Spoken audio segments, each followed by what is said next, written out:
चलिए क्लास, हम question number 3 अगर हम देखें तो क्वेश्चन नंबर 3 का फर्स्ट पार्ट क्या कहता है, find the value of X and Y.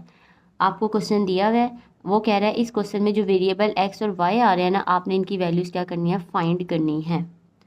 अब आप क्वेश्चन पे अगर गौर करें तो आप देखें ये पूरा पार्ट, फर्स्ट पार्ट पूरा आपका क्या है, रियल पार्ट है, ठीक है।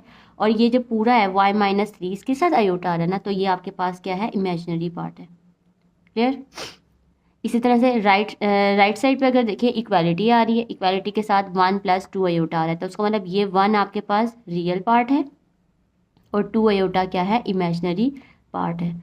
तो वो कह रहे हैं कि आप उसी तरह में, अभी मैंने आपको बताया बीच में इक्वल आ रहा है, इसका मतलब इक्वल कॉम्प्लेक्स नंबर्स हैं ये। इक्वल तभी तो उसने इक्वल डाला है ना, उसने कहा है कि ये चीज़ इसके इक्वल है।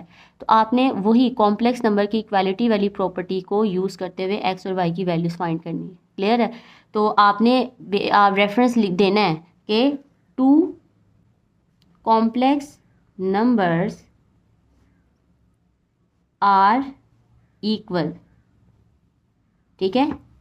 यानी a + b आयोटा और c + d आयोटा ये क्या है, इक्वल है। इफ़ a किसके इक्वल है, c के इक्वल हो, और b किसके इक्वल हो, d के इक्वल। आपने आयोटा नहीं लेने, आपने आयोटा के कोफिशिएंट्स लेने हैं, ठीक है। तो b d के इक्वल हो, a c के इक्वल हो। अगर दो नंबर्स कॉम्प्लेक्स इक्वल हैं तभी हम कहेंगे कि a c के इक्वल होगा और b d के इक्वल होगा। जबकि क्वेश्चन में इसने ऑलरेडी इक्वालिटी मेंशन की हुई है, तो इसका मतलब ये कॉम्प्लेक्स नंबर है, ये पूरा रियल पार्ट है, इमेजिनरी पार्ट है, इन्हीं के कॉम्बिनेशन से वो कॉम्प्लेक्स नंबर बनता है ना। इसी तरह से 1 + 2 आयोटा ये आपके पास एक कॉम्प्लेक्स नंबर है और इक्वल है, तो ये हमने रेफरेंस दे दिया। अब आप क्या करें, रियल पार्ट को रियल पार्ट के इक्वल करें, इमेजिनरी पार्ट को इमेजिनरी पार्ट के इक्वल करें। और मैं फिर आपको कह रही हूँ आयोटा साथ में लिखना, आप लोगों ने आयोटा के सिर्फ कोफिशिएंट लिखने हैं। तो सबसे पहले अगर रियल पार्ट को इक्वल लेकर चलें, 2x + 5 किसके इक्वल आ जाएगा, 1 के इक्वल आ जाएगा। रियल पार्ट के equal, y-3 which is equal to 2, ठीक है। ये इमेजिनरी पार्ट था, आयोटा नहीं लेना, तो ये इमेजिनरी पार्ट को मैंने इमेजिनरी पार्ट के इक्वल कर लिया। बस आप इसको सिंप्लीफाई करें, ये आप ऑलरेडी कर चुके हैं। 2x + 5 वहाँ जाकर क्या हो जाएगा, -5।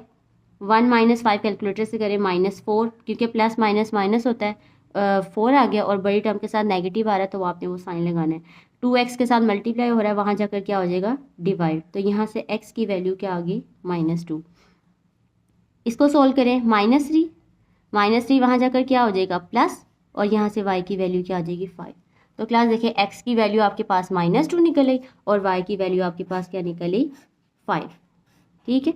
आपने फिर मैं बता रही हूँ, एक कॉम्प्लेक्स नंबर ये था, एक कॉम्प्लेक्स नंबर ये था, बीच में इक्वालिटी का साइन आ रहा था, वो क्या था, एक्स और वाई की वैल्यू फाइंड करें। तो अभी मैंने आपको थर्ड प्रॉपर्टी करवाई थी कि दो कॉम्प्लेक्स नंबर इक्वल कब होंगे, यानी ये दो कॉम्प्लेक्स नंबर इक्वल कब होंगे, जब इनका रियल पार्ट के इक्वल हो, इमेजिनरी पार्ट के कोफिशिएंट इमेजिनरी पार्ट के कोफिशिएंट के इक्वल हो।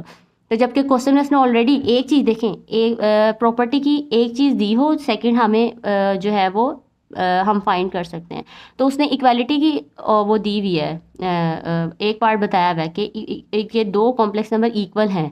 तो एक पार्ट उसने एक चीज़ बता दी कि कॉम्प्लेक्स अगर इक्वल है तो इट मीन्स इसका रियल पार्ट के इक्वल होगा, इमेजिनरी पार्ट के इक्वल होगा। तो उसको हम उस प्रॉपर्टी को यूज़ करके हमने क्या किया है, इसके ये क्वेश्चन नंबर 1। तो बाकी जितने भी क्वेश्चन हैं बाकी सब एज इट इज़ ही होने हैं, ठीक है। मैं यहाँ पर फिर मैं आपसे वही बात कर रही हूँ, क्वेश्चन मैं आपको कर दूंगी, बट सबसे पहले आपने खुद ट्राई करना है। एक दफ़ा क्वेश्चन करें, एक देखें, एक समझ लें, उसके बाद सेकंड खुद अटैम्प्ट करने की कोशिश करें। थोड़ा बहुत कहीं ना कहीं तो आपको समझ आएंगे ना, कहीं से स्टेप भूल जाए फिर आप अपनी वीडियो को इसको कंटिन्यू करें। क्लियर है। चलें नेक्स्ट क्वेश्चन करते हैं। नेक्स्ट क्वेश्चन क्या कह रहा है, 3x + 2 - 4 - y iota equal to 5 + 3 iota. उसी तरह से x और y की वैल्यू फाइंड करनी है, इक्वालिटी आ रहा है, तो इसका मतलब ये आपके पास एक रियल पार्ट है कॉम्प्लेक्स नंबर का, ये पूरा आपके पास एक इमेजिनरी पार्ट है वो कॉम्प्लेक्स नंबर का। दूसरी साइड पे राइट साइड पे भी ये आपके पास रियल पार्ट है, ये आपके पास इमेजिनरी पार्ट है, इक्वल है। उसी तरह से रेफरेंस डाले, 2 complex numbers are equal if only if a is equal to c, b is equal to d। तो यहाँ पर आप रेफरेंस लिखें, देन हम क्या कर देंगे, 3x + 2 ये एक रियल नंबर है, ये राइट साइड पे जो कॉम्प्लेक्स नंबर आ रहा है उसके रियल नंबर के इक्वल है। इसी तरह से इमेजिनरी पार्ट में आपने आयोटा के अलावा इमेजिनरी पार्ट का कोफिशिएंट लेना है, तो आपने विद नेगेटिव साइन लेना है क्लास। ठीक है। पॉजिटिव अगर हो तो उससे कोई फ़र्क नहीं पड़ता, लेकिन नेगेटिव हो तो आपने नेगेटिव को लाजमी लेकर चलना है, क्योंकि इसी से सबसे बड़ा स्टूडेंट्स जो ब्लंडर करते हैं ना वो यही करते हैं, नेगेटिव साइन के साथ ही करते हैं।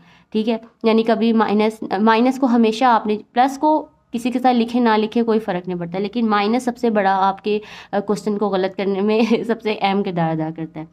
तो सबसे पहले आपने हमेशा माइनस वाली टर्म जो भी होगी उसको लाजमी साथ लिखना है। देखें, तो यहाँ से इमेजिनरी पार्ट ये आ गया और दूसरी साइड से इमेजिनरी पार्ट का कोफिशिएंट 3 आ गया। इसको भी हम सॉल्व करते हैं, पहले इसको सॉल्व कर लेते हैं। 3x, 2 वहाँ जाकर माइनस हो जाएगा, 5 minus 2, 5 minus 2 is equal to 3, 3x से मल्टीप्लाई हो रहा है तो x की वैल्यू आपके पास क्या आ जाएगी 1, इधर आके डिवाइड हो जाएगा। इसको देखिए क्लास, माइनस आ रहा है, माइनस को अंदर देखिए सॉल्व करें, इसके साथ प्लस है तो माइनस प्लस -4, माइनस और माइनस प्लस y। ठीक है, ये सबसे बड़ा यहाँ पर चेंज है। अगर आप इस माइनस को ना लिखते ना, आपने क्या करना था, y के साथ ही माइनस डालना था और 4 के साथ प्लस डालना था, जबकि ऐसा नहीं है। यहीं से फिर आपको क्वेश्चन गलत हो जाना था। -4 है, -4 वहाँ जाकर प्लस हो जाएगा, 3 + 4 when y is equal to 7। तो ये आपके पास x की वैल्यू 1 आ गई और y की वैल्यू 7 आ गई। क्लियर है क्लास? मैं आपको साथ मेंशन कर रही हूँ, इसलिए आपने ये देखना है, ये पूरा कॉम्प्लेक्स नंबर है। इस पूरे कॉम्प्लेक्स नंबर में ये वाला पार्ट रियल है पूरा का पूरा, ये वाला पार्ट आपका इमेजिनरी है।